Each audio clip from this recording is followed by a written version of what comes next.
साथियों, ई इनवॉइसिंग को लेकर एक नया अपडेट आया है। वो नया अपडेट क्या है, चलिए इसके लिए मैं आपको जीएसटी पोर्टल पर लेके चलता हूँ।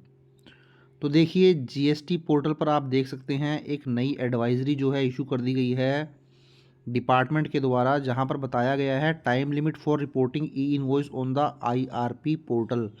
तो देखिए, जो भी आप ई इनवॉइसिंग करते थे उसकी एक टाइम लिमिट होती थी। उस टाइम लिमिट के अंदर ही आपको जो भी इन्वॉइसेस होते थे, ई इन्वॉइसेस, उसका आपको आई आरपी पोर्टल पर जो है उसका रिकॉर्ड देना होता था।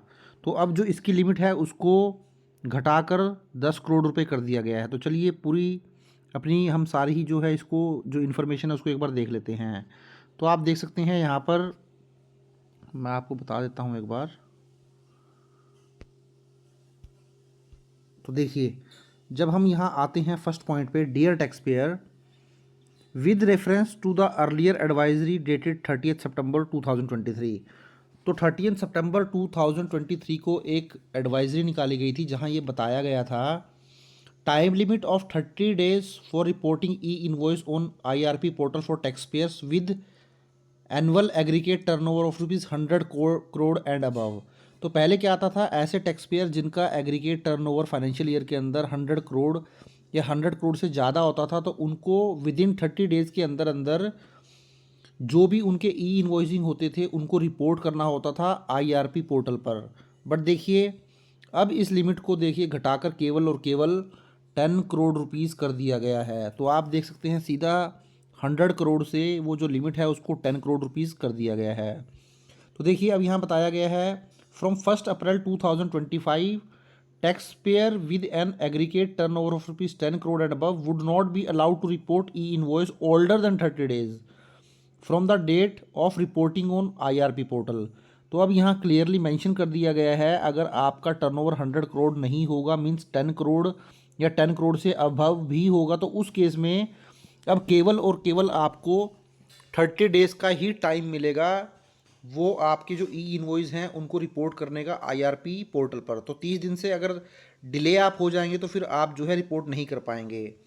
अब यहाँ एक चीज़ और बता दी गई है, this restriction would apply to all document types. तो चाहे आपका इनवॉइस हो, चाहे आपका क्रेडिट नोट हो या डेबिट नोट हो, हर तरीके के इन डॉक्यूमेंट्स के ऊपर ये एप्लीकेबल हो जाएगा जिसके लिए आपने आईआरएन जनरेट किया होगा।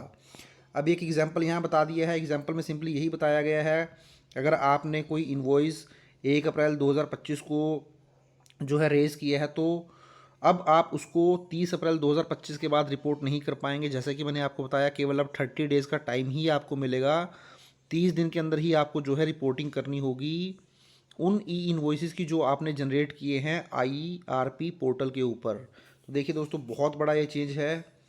It is further clarified that there would be no such reporting restriction on tax payer with aggregate annual turnover less than 10 crore. तो देखिए, यहाँ पर क्लियरली मेंशन कर दिया गया है, आपको घबराने की ज़रूरत नहीं है। अगर आपका एक फाइनेंशियल ईयर के अंदर annual aggregate turnover 10 crore cross नहीं करता है, तो फिर इस तरीके की रेस्ट्रिक्शन आपके ऊपर नहीं है कि आपको 30 days के अंदर ही जो है उसकी रिपोर्टिंग करनी होगी आईआरपी पोर्टल पर। तो उस केस में फिर यहाँ पर एक एग्जम्पशन आपके लिए अवेलेबल है। To provide the sufficient time for tax payer to comply with this requirement, the above limit would come in to effect from 1 April 2025। तो देखिए, इसको इमीडिएट तरीके से ही अब इसको इम्प्लीमेंट नहीं किया गया है। इसके लिए जो इम्प्लीमेंट किया जाएगा वो आने वाले टाइम में, मीन्स 1 अप्रैल 2025 से इम्प्लीमेंट किया जाएगा। तो अभी भी आपके पास 5 या 6 मंथ का टाइम है। तो 5 या 6 मंथ के बाद जाकर आपकी 10 करोड़ की लिमिट एप्लीकेबल होगी। बट 31 मार्च 2025 तक जो 100 करोड़ की लिमिट है वही रहने वाली है। अगर आपकी टर्नओवर 10 करोड़ से ज़्यादा है और 100 करोड़ क्रॉस नहीं करती है, तो उस केस में फिर ये 30 days की लिमिट आपके ऊपर एप्लीकेबल नहीं होगी। तो 31 मार्च 2025 के बाद, मीन्स 1 अप्रैल 2025 से आपके ऊपर ये लिमिट एप्लीकेबल रहने वाली है। तो देख सकते हैं, बहुत ही इंपॉर्टेंट अपडेट ई इनवॉइसिंग को लेकर। तो आप भी इस लिमिट को ध्यान में रखें और अकॉर्डिंगली इसको इम्प्लीमेंट कर लें। Thank you very much, have a nice day.